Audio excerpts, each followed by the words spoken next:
Welcome back to the Anchoring Truths podcast. Josh, you are one of our contributing editors at Anchoring Truths, and this is now your fourth time appearing as a guest on our podcast. And for the benefit of our listeners, Josh is also one of our affiliated scholars and alums of our fellowship program. So, short of Josh being on our board of trustees, I'm not quite sure what Josh hasn't done with the James Wilson Institute. But this is going to be a little bit of a different discussion because, as opposed to many of our discussions that we've had in the past about the moral ground of the law and the debates that are, really at the center of the conservative legal movement on originalism, we're talking about your first book today. And what I was hoping you might do is perhaps do a riff on how the book and its themes may also sort of spring from some of your other intellectual interests before we get into the meat of the book, just as a way to maybe, relate what our listeners may have heard from you in a previous podcast to the topics and the themes that we'll be discussing today. Sure. So, Garrett, first of all, my good friend, great to be back with you. Fourth time. I'm not sure if that's a record, but I hope to break that record at some point. If not today, perhaps in a future episode. So I do think that the book does flow very much out of some of my other work. I do not think of this as aberrant, as any kind of aberration, but as kind of just a seamless flow. So anyone who's familiar with a lot of my other work, especially when it comes to what I like to call common good originalism, which is kind of my somewhat bespoke take on jurisprudence and constitutional interpretation. If you're familiar with that work, and Gary, we've discussed it in probably numerous previous episodes, including when that Harvard article came out back in 2021. Right. I talk a lot about how our legal tradition, the Anglo-American legal tradition, owes a tremendous debt of gratitude to the Bible, to Scripture, and really above all, I might argue to Hebrew Scripture, because there really is just a lot of political and legal ideas that are embedded therein. So October 7th then comes, October 7th, 2023, the pogrom that in many ways changed the world. And I was already thinking, Garrett, about what to do for my first book. I was kind of kicking around this other idea in my head. But my agent kind of comes to me and says, you should really write a book at this time. This is a time of tremendously skyrocketing anti-Semitism, not just anti-Israel sentiment, but just virulent anti-Semitism. You might consider writing a book actually about the Jews, really, about for lack of a better description there. And that's what I did. And this book is called Israel and Civilization, The Fate of the Jewish Nation, The Destiny of the West. Gary, we actually really wanted the title of this book to be, at first, our first idea was Sinai and Civilization, because that's kind of probably more directly the argument of the book, which is that Western civilization all ultimately flows downstream of revelation at Mount Sinai to Moses and the ancient Israelites there. And we deliberately, something as simple as the cover of the book, we deliberately chose Moses leading the Israelites across the Red Sea, in contrast to kind of some more kind of stereotypical, blue and white Jewish Star of David kind of Hasbara pro-Israel books. To be clear, there are multiple chapters in this book on the state of Israel, on Jewish nationalism, on U.S.-Israel relations. I argue very robustly for a realist, national interest-centric foreign policy. All of that is in the book there, but it actually is something quite a bit broader than that. It really is ultimately a post-October 7th defense of the Jewish people, of the biblical inheritance. And I think in many ways that really flows quite nicely out of my previous work on common good originalism, which has argued very, very forthrightly and robustly for an increased role for Scripture and Bible when it comes to legal interpretation, and all that is very much in the book as well. There, I try to trace some fairly concrete examples as to how everything from some of the English law, common law of contracts and property, to frankly even some of our own American constitutional structure. So just to give one very brief example for this kind of legally attuned audience here, something like federalism, right, which a lot of people think is a fairly novel innovation when it comes to American constitutional structure. Maybe at the most, some people say, oh, we kind of borrowed that from the British because they have this devolution of power from Westminster to Scotland, Wales. But I actually argue that this entire idea of focusing on a more local sphere of influence goes back at least as far as the book of Jeremiah, which famously says, I think it's in chapter 2 or chapter 3, I think it's chapter 3, to focus on the welfare of your city. Hmm. This entire idea of localism there really goes back all the way to scripture. So that's just one of many, many examples there. But it really is kind of just a sweeping defense of a biblically undergirded Western civilization, ultimately calling Garrett for a Jewish-Christian alliance that alone is capable of saving the West from the foes that seek to destroy all of us. So, Josh, you've written about how Israel and civilization is both a historical account and a call to action. And for the benefit of our listeners, I'm just going to quote from your book when early on you write, quote, as Judaism and the Jewish people go, so goes the rest of the West, end quote. So, how exactly do you define the West, and how does the fate of Israel tie into the survival of Western civilization? So how you define the West, I think, is itself subject to debate, right? And there is the famous kind of Straussian formulation where it's kind of this double helix of sorts between reason and revelation, between revelation based in from Mount Sinai to Jerusalem, and then kind of this Greco-Roman idea of reason. I don't dismiss that, but I would put a fuller thumb on the scale of the Bible. For multiple reasons, Garrett. And if this is a launching off point towards kind of an in the weeds intellectual conversation, then I would, then that would be just great. Mm-hmm. I'm not downplaying reason, but I do think that reason has to be contextualized. I think that reason has to be contextualized within a broader framework. Simply unaided reason, qua unaided reason, without anything to which to tether it, I think can get extraordinarily dangerous and off the rails very quickly. And in one of the earlier chapters of the book, chapter 2, I believe it is, I just give some very concrete examples, and Right. not to kind of not to kind of pull the Nazi card, but I guess I'll pull the Nazi card. I mean, they thought that they were acting quite reasonably. In many ways, they thought that they were acting kind of the quintessence of reason. They were in many ways the most advanced civilization in the world at that time, not just scientifically from a manufacturing industrial base, but in many ways kind of philosophically as well and so forth. There, so it has to be tied to something there. In our own Jewish tradition, we call him Rambam, but Maimonides, who some historians kind of refer to as kind of the Aquinas of Judaism. Right. In many ways, they were quite similar. He was more open to the idea of reason as well, but even he thought that reason could only be a tool within an exogenous, already derived framework there.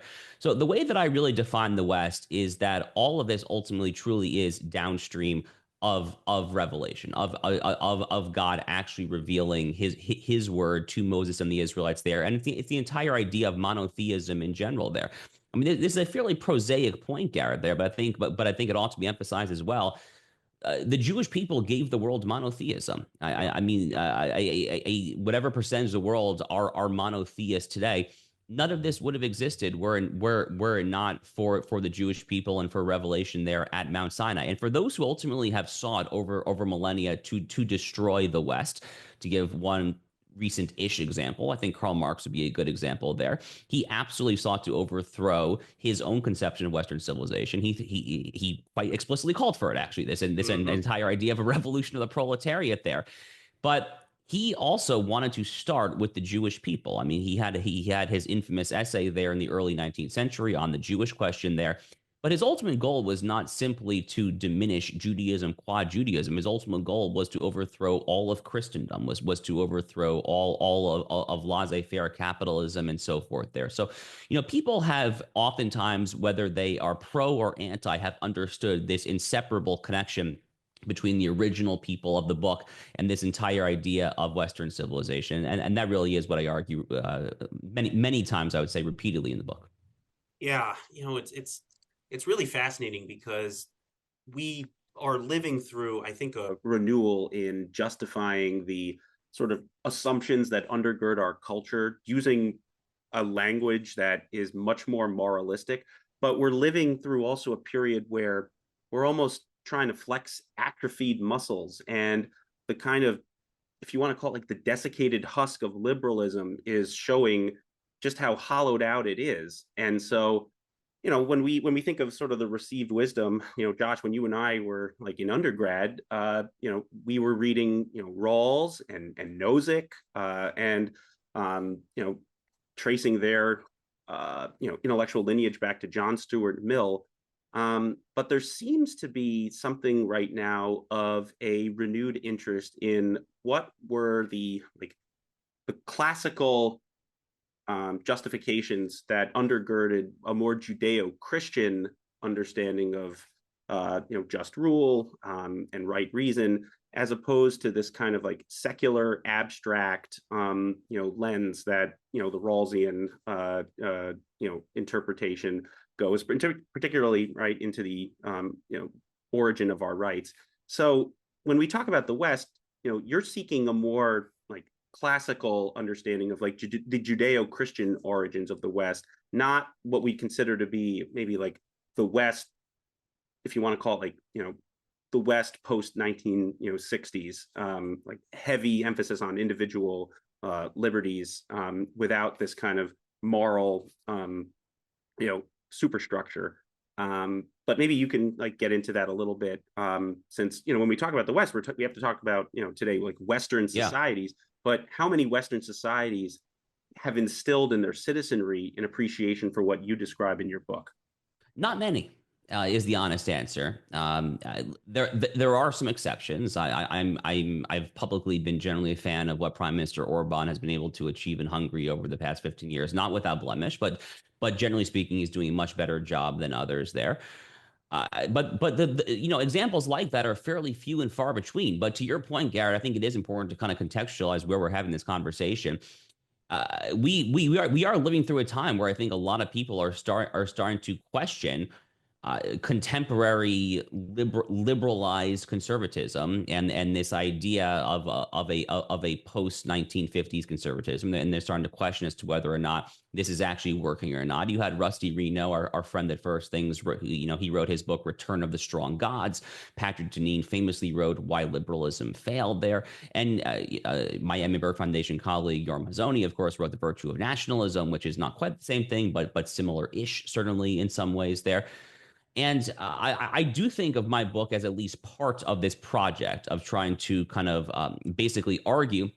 And to be clear, I think people who are politically centrist, moderate, they should pick up this book. If you're a total leftist, you might not love it, but why not? But I really am. Ideally, I think above all, trying to appeal with this book to younger right of center people more broadly there, both Jews and Christians alike, arguably probably actually even stronger on the Christian part, because I really want them to remember where it is that this civilization that you seek to conserve comes from there. And I genuinely do think that the Bible is at the core of everything that we believe. I mean, Justice Joseph Story, just kind of use one jurisprudential example, he famously wrote in a 19th century opinion that Christianity was part of the English common law. There, he kind of just said that it was kind of assumed that it was part of the common law there. The American founders were just utterly replete with examples like this. There's of course the famous John Adams quote about how this Constitution was made only for a religious and a moral people. But even just this kind of this Hebrew scripture centric mentality is also just a leitmotif throughout American history, Garrett. I read about this quite a bit in one of the earlier chapters. I believe it's chapter 4 there. And I talk about how, I mean, we can go back even further than the actual American founding there. So when Sir William Bradford actually sailed across the ocean on the Mayflower there, and he became one of the first governors of Plymouth Colony there, so Sir William Bradford himself was actually a student of a well-known Christian Hebraist. That was kind of what they referred to, these Christians who were intimately familiar with what Jews call Torah, what Christians call Old Testament. His name was Sir Henry Ainsworth. And apparently, I learned some of this for the first time myself. I knew that the Pilgrims thought of themselves kind of metaphorically as the Israelites crossing the proverbial Red Sea. But apparently, they actually seriously considered, maybe not too seriously, but they at least discussed the possibility of just ditching the English language in the rearview mirror. And when they landed at Plymouth Colony, of just speaking Hebrew. That's how far they consider taking this whole new Israelite paradigm. And apparently, when Sir William Bradford landed there, the Mayflower landed successfully there, he basically got on his knees and he prostrated himself to thank God for landing successfully. And there are some historians, I'm not saying this is definitive, but there are some historians who think that in that moment he was kind of trying to crudely imitate a somewhat abstruse Jewish benediction prayer, Oh, which we refer to as Birkat HaGomel, which is the Thanksgiving prayer, which among other times is said when you successfully complete an ocean voyage, actually.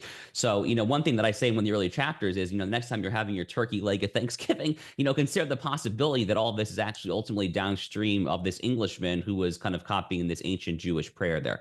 Benjamin Franklin, Thomas Jefferson, both at times proposed making the national seal of the United States, Moses parting the Red Sea, which again is the cover of my book there.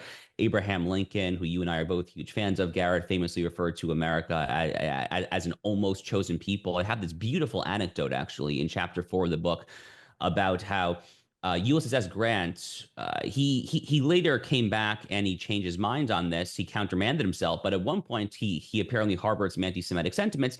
And when he was commander of the Union Army at some point, he issued an effective de facto ban on Jewish soldiers serving in hmm. various parts of the Union Army.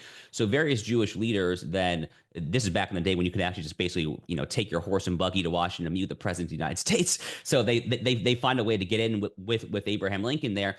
And the alleged exchange goes where President Lincoln is basically looking at this group of Jews who have been booted from his own army, and he basically goes and he says the children of Israel have come to their father Abraham to ask for their Oh, favor, wow. and So and it's and pretty and, on the and, nose. and my favor I shall give to them.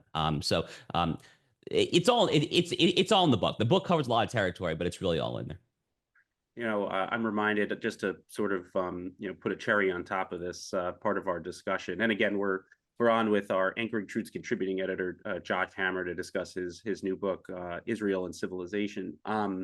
We have a supporter of ours at the Institute who is always keen to remind us that the natural law is perhaps understandable and coherent on its own terms, but that its origin, its source is still divine, and that divine source works with and sort of undergirds the coherence, and therefore our fidelity to the natural law is in service of a higher purpose. It's almost like to recognize those principles of right and wrong is to do right by God, but they're almost viewed as necessary but not sufficient, right? The divine law, as Aquinas said, we know through revelation, but the natural law we know through reason. But fidelity to the natural law is not sufficient to give us, oneness with God.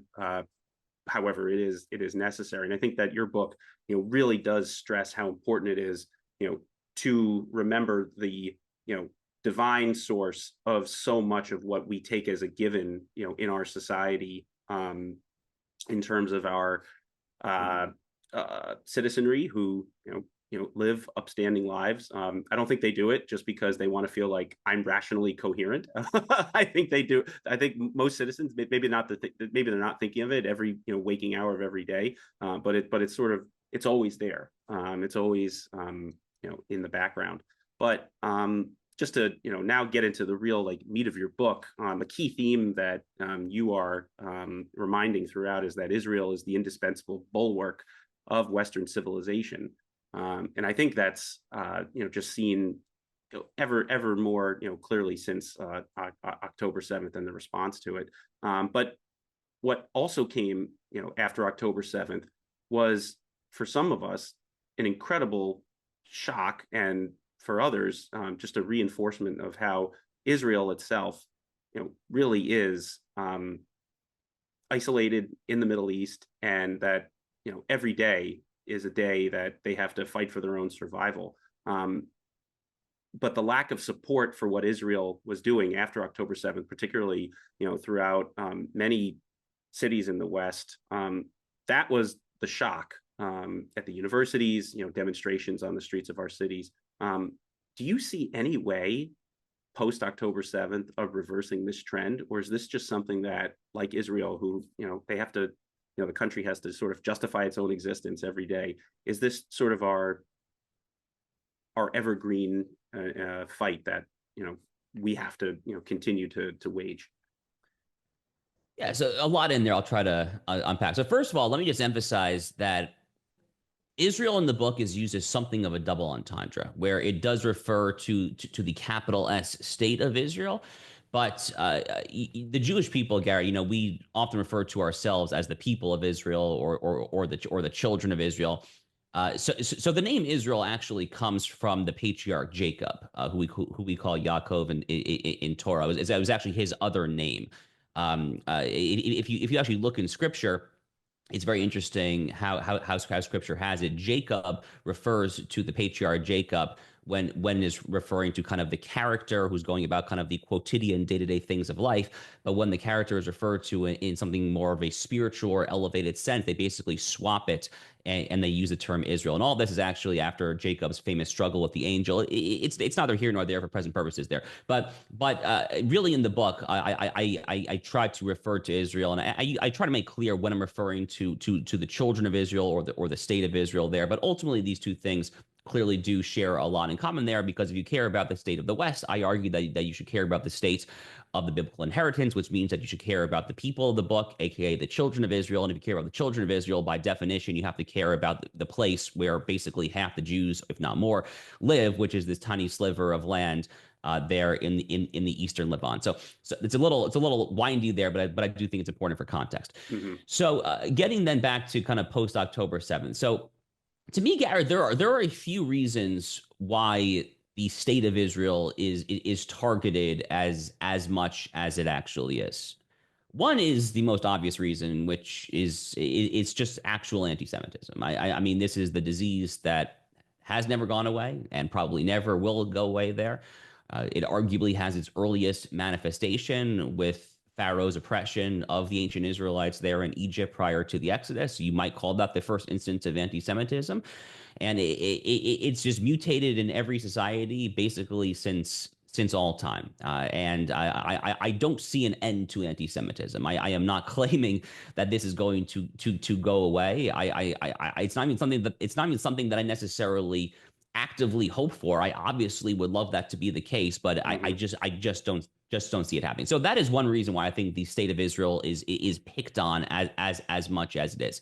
There are at least two other reasons. One is the reason that we've already alluded to throughout our conversation, which is this idea that if you seek to actually overthrow Western civilization, if you seek to overthrow the biblical inheritance, then you're obviously going to start with the wellspring of it all, which is the Jewish state there. So the people, they sometimes give away the game, Garrett. I mean, the little jihadis on campus, the so-called Students for Justice in Palestine crowd, every so often, especially the Columbia University chapter, I've noticed they've done this at least two or three times. They will actually literally explicitly put in an Instagram post before sometimes deleting it, "We aim to overthrow Western civilization." That is their goal. Okay, they're literally not hiding it. I mean, Mm-hmm. by the way, a lot of the Black Lives Matter post George Floyd people are saying the exact same thing, but it makes a lot of sense. It genuinely, actually, to their credit, to their diabolical credit, it actually logically makes a lot of sense that if you are seeking to overthrow Western civilization, then you will start with the most traditional cradle of that Western civilization, which is the place that literally gave the world the Bible, which, again, in many ways, I kind of deliberately conflate with this entire idea of the West. The third idea, or the third reason why I think a lot of people are just so vehemently anti-Israel, especially on the left, of course, is what I call kind of the John Lennon imagined theory of global affairs. This is what I refer to as global neoliberalism repeatedly in the book. This Mm-hmm. idea of the United Nations, of the European Union, of all these international transnational organizations, the World Economic Forum, what Klaus Schwab refers to as the Great Reset, so to speak. This forced or attempted forced homogenization of all of the world's peoples and cultures onto one grand entity, even if that entity is actually not that grand. But Mm-hmm. it's the attempt to obliterate the distinctions that make us human in the first place, to obliterate everything from the family to the tribe to the nation to religion, everything that makes us unique about us, and to essentially homogenize us into a global blob. We see this, of course, with George Soros's Open Society. This is pretty explicitly, in many ways, the goal of the modern 21st century left.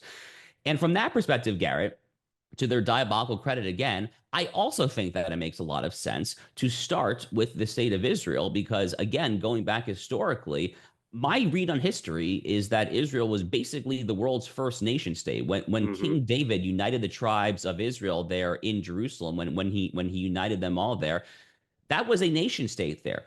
And there was actually a sense of humility because God had defined in scripture the borders of Israel. So there was no need for the children of Israel to actually go beyond their borders. They had borders, they knew what they Hmm. were there. You might actually argue that the biblical nation state model was actually an alternative to kind of the Roman Empire model. That was kind of the origins of this kind of contrast between nationalism and imperialism that my, again, colleague Yoram Hazony wrote about so prolifically in his own book about 6, 7 years ago or so now. So for all of those reasons, the eternal nature of anti-Semitism, because if you want to get rid of Western civilization, it makes sense to start with the people of the book.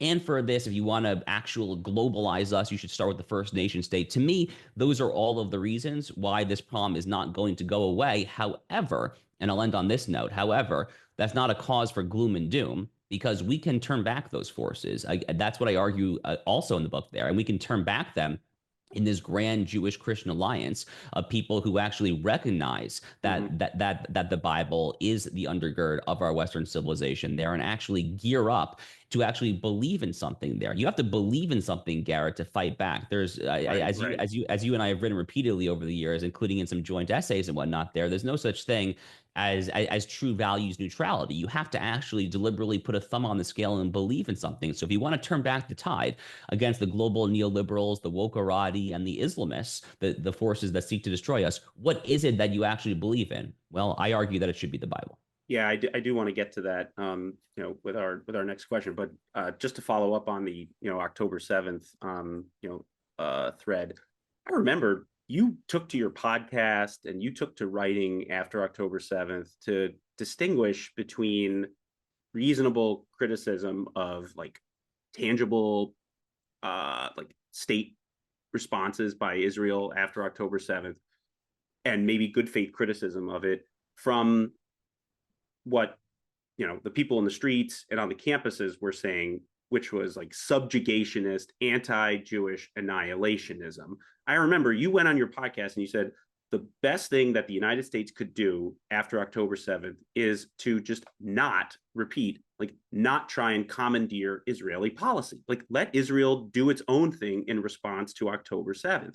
And I thought that was, refreshing because more often than not, every local, flare up becomes a geopolitical crisis that the blob just redounds to saying, and the United States must get involved, therefore.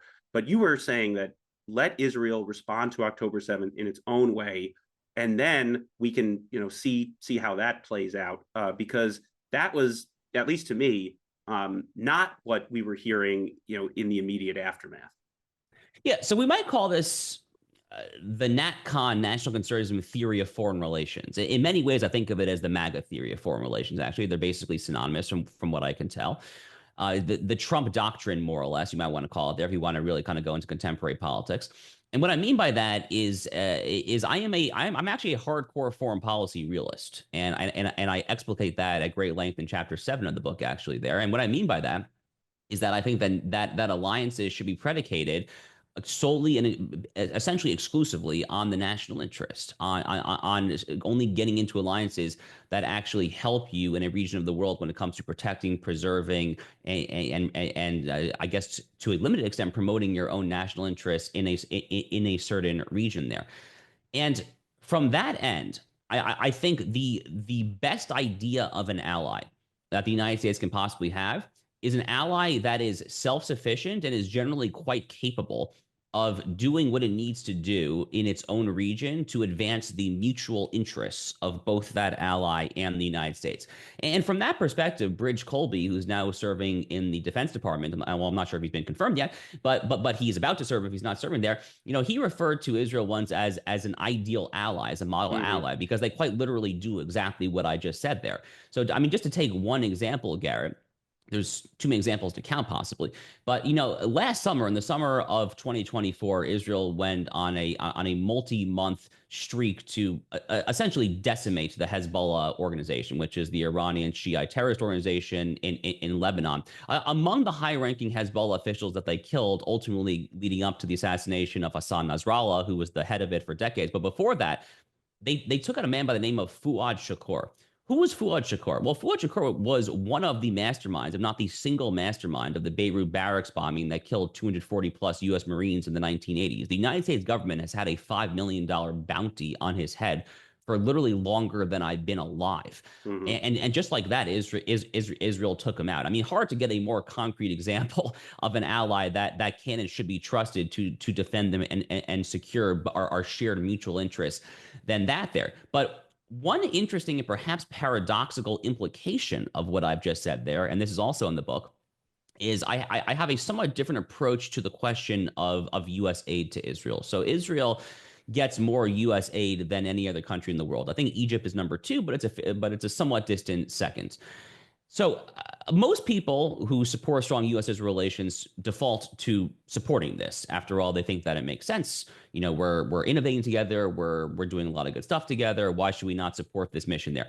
I think that it ends up being more trouble, frankly, than it is worth for both countries, actually. So from the United States perspective, these large scale appropriations, which total somewhere between $3 and $4 billion a year, which is a pittance from the total federal budget, but it's still more than any other country, if I'm not mistaken. There, the problem is that money that goes to Israel then has strings attached, where they have to spend essentially all of it, or at least a shockingly high percentage of it, back in the U.S. to specific defense contractors. So if you actually look at the lobbyists that are lobbying every 5-10 years for these memoranda of understanding, the MOUs, the most prolific advocates, the lobbyists, are those for Boeing, Northrop Grumman. So it ends up being a very crass cross subsidization of a lot of very large companies that frankly don't actually need your taxpayer dollars.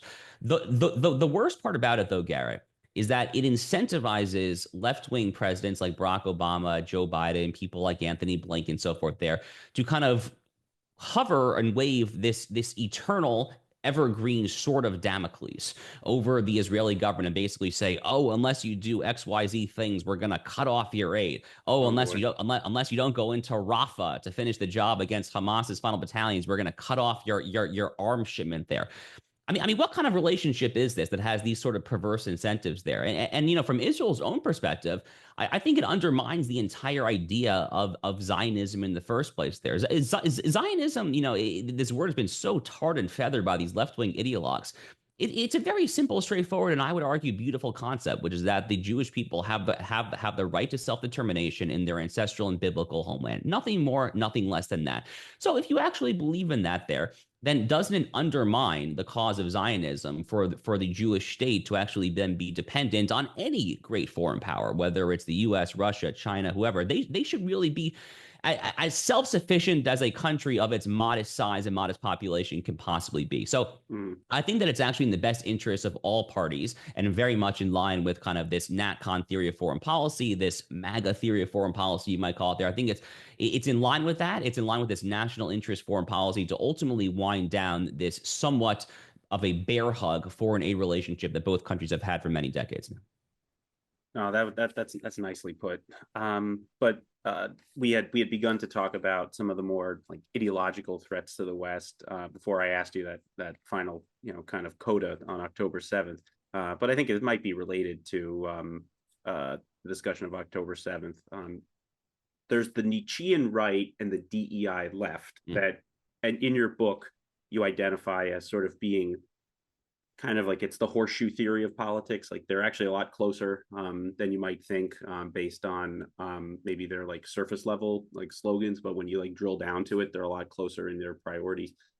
But can you unpack how you define both the Nietzschean right and the DEI left, and then how those seemingly opposite movements both are contributing to what amounts to civilizational decay for the West?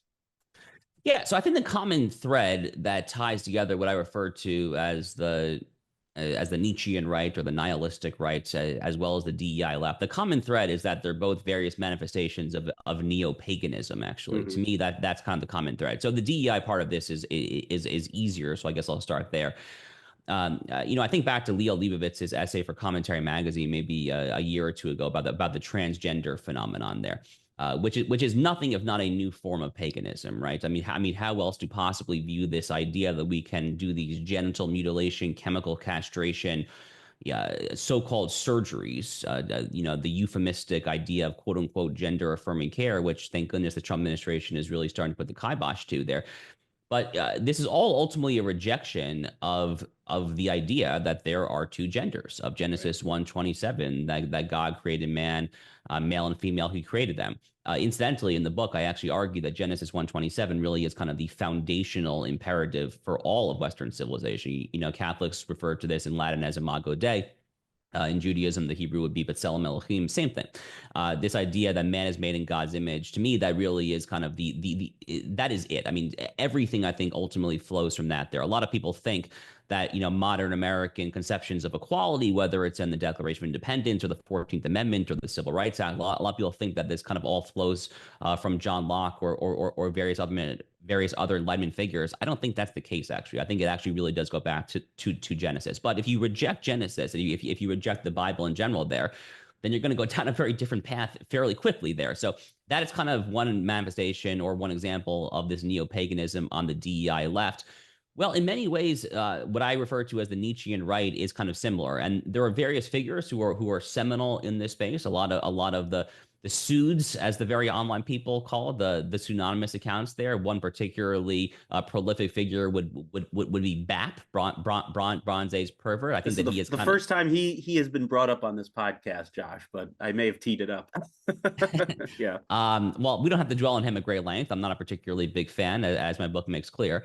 But BAP, a Bronze Age pervert, essentially glorifies a lot of things that ancient pagan society glorified. I mean, this idea of lifting weights to the point of obsession of physical human strength, while kind of downplaying this idea of the importance of an intergenerational transmission of ideas and customs and traditions. There, it's this fetishization of many things that don't necessarily comport with a biblical worldview.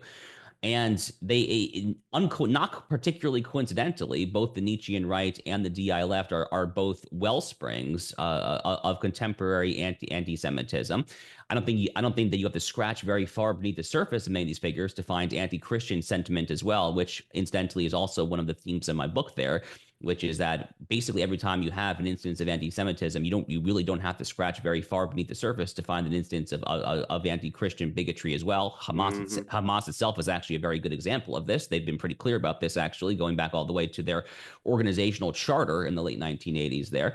So that's one part of my argument as well there. And Garrett, that gets to another point as to why I wrote this book in the first place there, which is I definitely am troubled. I definitely am troubled by some of the trends that I see out there. Not just on the left, which I've been troubled about ever since I was in middle school. I've been on the right for my entire life, essentially.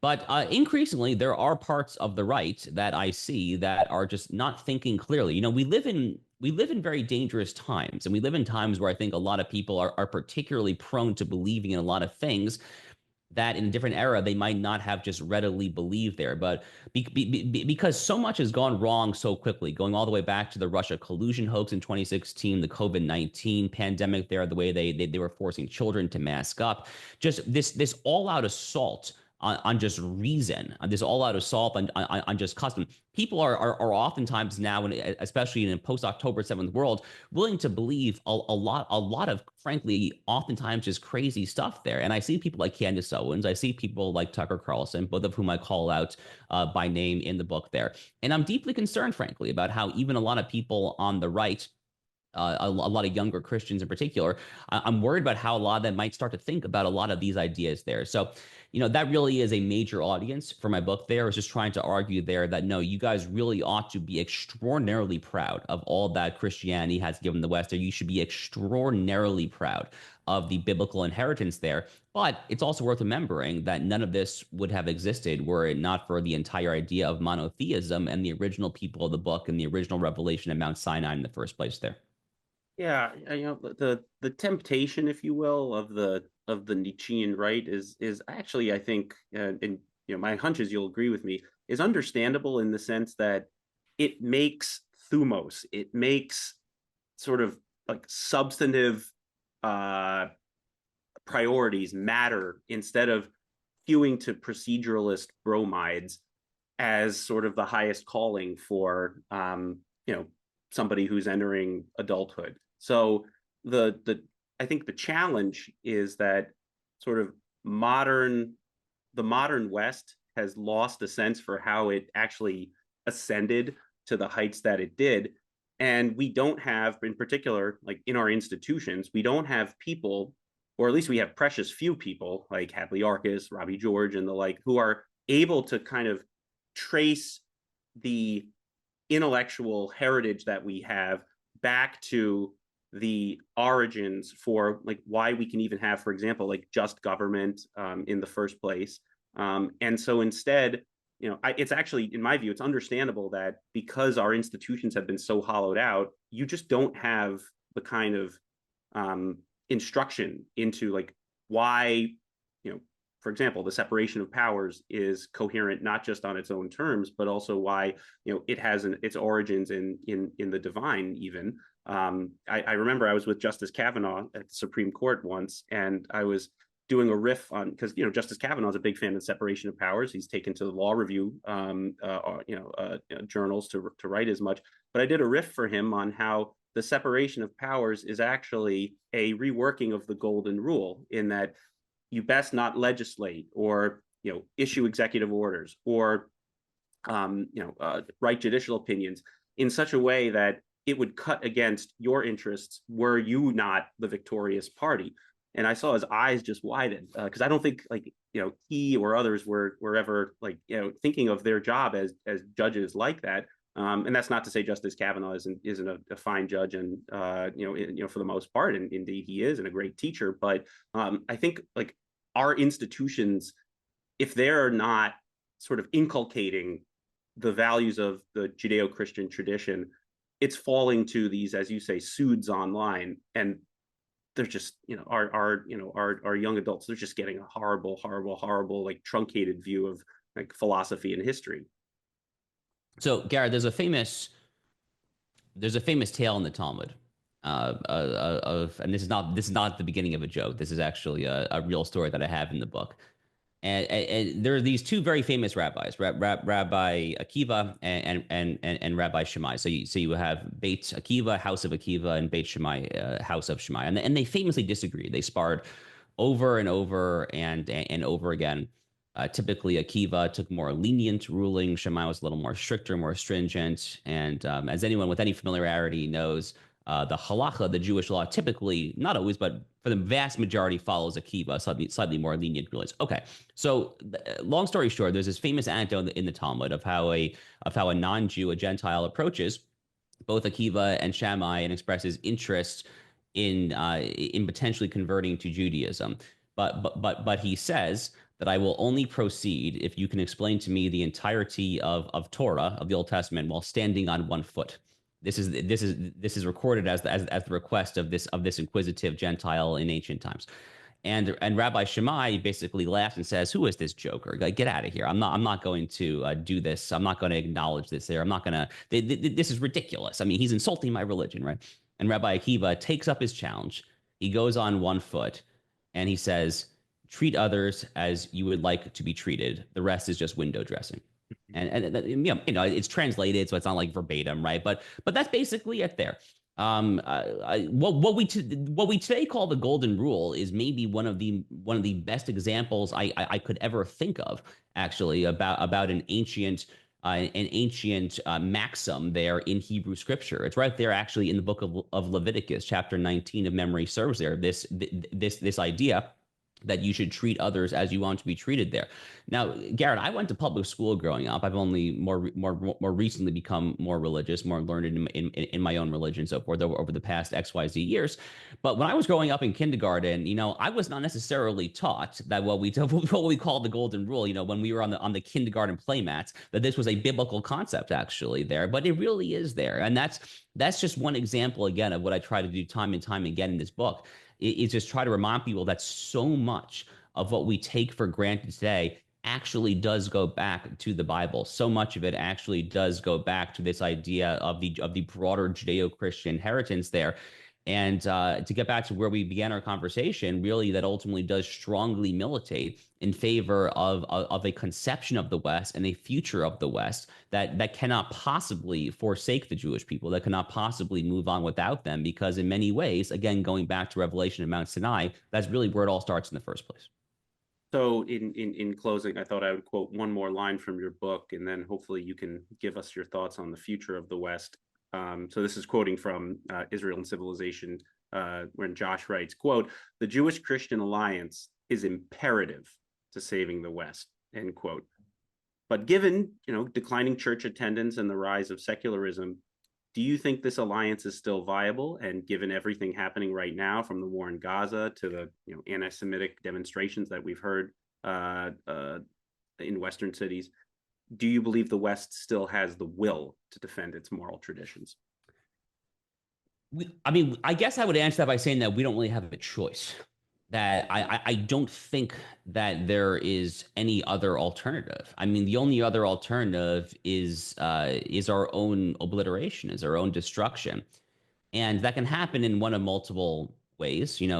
Various theorists over time have famously thought that a great people, a great civilization can only be destroyed from within. Abraham Lincoln certainly alludes to this in his, I believe it's his Lyceum address in the late 1830s, or his address in Springfield. I can't remember exactly which one it is, but he famously refers to this idea that America can only be destroyed one day from within, and in order to withstand being destroyed from within, again, Garrett, you have to stand for something. If you want to put down forces, insurrectionists, to use a term that is currently quite vogue in certain circles these days, if you want to put down kind of mini insurrections, well, what are you going to put it down with? On what grounds, on what rubric are you going to say that something is wrong, both internally and then externally? But really, you have to fix internally first, because you can then possibly withstand external forces that seek to subjugate you, unless you're actually taking care of your own house first, actually, right there. So again, I argue that that rubric is nothing less than scripture, is nothing less than the Bible, than the shared inheritance of both Jews and Christians there, which I think is our only true backbone to possibly withstand the woke, the Islamists, and the global neoliberals, which in no particular order really are the three forces that seek ultimately to exterminate us. So, I mean, let's say, Garrett, that we continue to kind of go down this road where the West is kind of hemming and hawing and twiddling its thumbs. It's Nero while Rome is burning, all that there. Maybe it won't happen overnight. Maybe there won't be kind of a ransacking of Vienna moment there. Although that could happen. I mean, something like that could happen there. But at best, you'll have a slow managed decline, the likes of which, frankly, some pessimists think we're kind of in the throes of already there. I'm not quite that pessimistic yet there. But really, I think that this has to all start with America. The United States was, is, and will be, as many great leaders have said, the last best chance for Western civilization ultimately to save itself there. And that starts in Washington, D.C. It doesn't end there, because it ultimately ends with the American people in kind of classic Tocquevillian democracy fashion. But you have to start with strong leadership in the nation's capital, in government, in the institutions that matter there, that understands all of what I'm saying there. And Garrett, I'm just delighted that we're having this conversation, that my book is coming out in the broader context, in the milieu of this second Trump administration, that I'm quite optimistic about myself there.